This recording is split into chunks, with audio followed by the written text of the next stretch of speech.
क्या आप भी कभी कंफ्यूज हुए हैं पास्ट टेंस बोलते वक्त? चलिए आज की इस मास्टर लेसन में इस कंफ्यूजन को हमेशा के लिए खत्म करते हैं।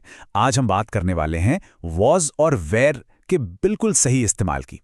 अक्सर बीते हुए कल की बात करते वक्त थोड़ी हेजिटेशन होती है, समझ नहीं आता कि कहाँ क्या लगाना है।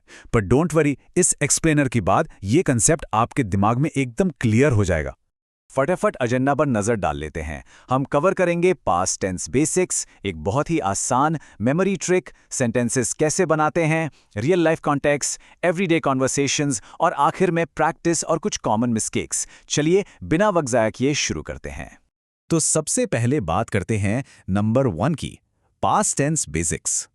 देखिए, जब भी हम बीते हुए कल की बात करते हैं, चाहे वो कल दोस्तों के साथ बिताया वक्त हो या बचपन की यादें, फाउंडेशन बिल्कुल स्ट्रांग होनी चाहिए। प्रेजेंट टेंस में यानी आज की बात करते वक्त हम एम इज आर यूज करते हैं, राइट? लेकिन पास्ट टेंस में उनका काम खत्म। वहां सिर्फ 2 ही हीरोज हैं, वॉज और वर। इनका आज से या प्रेजेंट से कोई लेना देना नहीं है। ये सिर्फ और सिर्फ पास्ट टाइम को एंकर करते हैं। अब आते हैं हमारे दूसरे पॉइंट पर, द इजी मेमोरी ट्रिक। ये ट्रिक लिटरली एक गेम चेंजर है। बस ध्यान से सुनिएगा। WS का मतलब है वन और वर का मतलब है मैनी। बस यही है वो गोल्डन रूल। अगर किसी एक इंसान, एक जानवर या एक चीज की बात हो रही है तो वॉज लगाइए, और अगर एक से ज्यादा लोग या चीजें हैं यानी मैनी, तो तुरंत वर का इस्तेमाल कीजिए। ये अकेला आसान सा रूल आपकी ग्रामर की आधी प्रॉब्लम्स वहीं सॉल्व कर देता है। इसको थोड़ा और ब्रेक डाउन करते हैं। प्रोनाउंस जैसे आई, ही, शी और इट, ये सब अकेले हैं, सिंगुलर हैं, राइट? तो इनके साथ हमेशा वॉज आएगा। वहीं दूसरी तरफ यू, वी और दे, ये एक से ज्यादा के लिए यूज होते हैं, प्लूरल हैं, तो इनके साथ हमेशा वर लगेगा। इस सिंपल से विजुअल पैटर्न को अपने माइंड में हमेशा के लिए लॉक कर लीजिए। तीसरा हिस्सा है बिल्डिंग सेंटेंसेस। चलिए देखते हैं सेंटेंस फ्रेम कैसे होते हैं। पॉजिटिव सेंटेंसेस बनाना सच में बहुत आसान है। इसके बस 3 स्टेप्स हैं। पहला, सब्जेक्ट। दूसरा, नियम के हिसाब से वॉज या वर लगाना। और तीसरा, बाकी के शब्द जोड़ देना। जैसे कि आई वॉज हंग्री, यहां आई अकेला है तो वॉज लग गया। या फिर वी वर हैप्पी, वी मतलब ज्यादा लोग तो तुरंत वर आ गया। है ना सिंपल?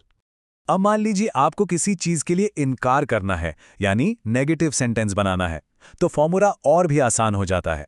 बस वॉज या वर के ठीक आगे नॉट लगा दीजिए।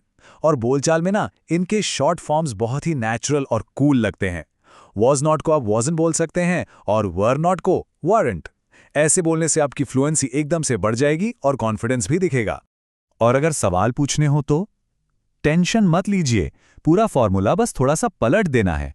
शुरुआत में लगाइए वॉज या वर या फिर कोई WH वर्ड जैसे व्हाट, व्हाई या व्हेन। फिर आता है आपका सब्जेक्ट और आखिर में अदर वर्ड्स जैसे वॉज ही एट स्कूल या व्हाई वॉज ही एंग्री। एक बार फ्लो समझ आ गया ना, तो क्वेश्चंस पूछना बिल्कुल सेकंड नेचर बन जाएगा। चौथा सेक्शन है रियल लाइफ कॉन्टेक्स्ट्स। असल जिंदगी में ये अप्लाई कैसे होता है? सोचिए आप घर पर हैं और बातचीत चल रही है। मॉम वॉज कुकिंग, मॉम एक है तो was. The baby was crying, baby भी एक है तो वॉज। लेकिन द क्लोथ्स वर वेट, अब कपड़े तो गिनती में बहुत सारे होते हैं ना, तो तुरंत वॉर आ गया। नोटिस कीजिए, आम बातों में यह सिंगुलर और प्लूरल का शिफ्ट लगातार चलता ही रहता है। अब घर से निकल के थोड़ा स्कूल या ऑफिस चलते हैं। The teacher was angry, teacher अकेली हैं, वॉज लगा। लेकिन अगर हम बोलें द स्टूडेंट्स वर नॉइजी, बच्चे बहुत सारे हैं, तो बिना सोचे वर लगाना है। ऑफिस में द वर्कर्स वर टायर्ड में भी वही रूल है।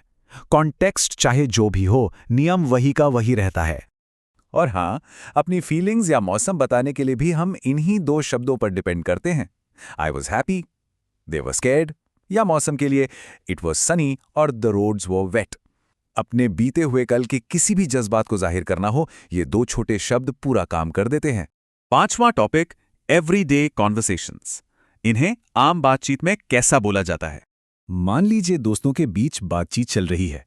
एक पूछता है वेयर वर यू यस्टरडे, जिसके जवाब में दूसरा कहता है I was at my cousins house. और जब पूछा गया कि क्या दोस्त भी वहां थे, तो जवाब आया yes my friends were there too. देखिए कितनी स्मूथनेस से एक ही डिस्कशन में वर और वॉज आपस में नेचुरली फ्लो कर रहे हैं। या फिर सोचिए किसी अथॉरिटी फिगर जैसे बॉस या टीचर को लेट आने का रीजन देना हो। सवाल आया व्हाई वर यू लेट, और आपने तुरंत कॉन्फिडेंस से जवाब दिया, I was stuck in traffic. जब ये ग्रामर फ्रेमवर्क क्लियर होता है तो जस्टिफिकेशंस और रीजंस ऐसे ही आराम से निकलते हैं। आखिरी और सबसे जरूरी हिस्सा, प्रैक्टिस एंड मिस्टेक्स। कोई भी नई लैंग्वेज सीखते वक्त गलतियां होना एब्सोल्युटली नॉर्मल है, पर कुछ गलतियां काफी कॉमन होती हैं। जैसे कभी कभी लोग बोलते हैं ही वर टायर्ड या दे वॉज हैप्पी। सुनकर ही थोड़ा अजीब लगता है ना? इसकी जगह सही पैटर्न है ही वॉज टायर्ड और दे वर हैप्पी। इनकरेक्ट पैटर्न्स को बस अपने दिमाग में ऐसे बिठा लीजिए कि बोलते वक्त सोचना ही ना पड़े। अब इन सारे रूल्स को एक छोटी सी कहानी में डालकर देखते हैं। सुनिए। We were at the beach, the weather was beautiful. My little brother was excited, the children were swimming. इस कहानी में देखिए, जैसे ही सब्जेक्ट बदला, we से weather, फिर brother और फिर children, वैसे ही was और were बिना किसी रुकावट के आपस में स्विच हो गए। This is exactly what we want. Okay, तो अब थ्योरी हो गई काफी, थोड़ा सा टेस्ट हो जाए।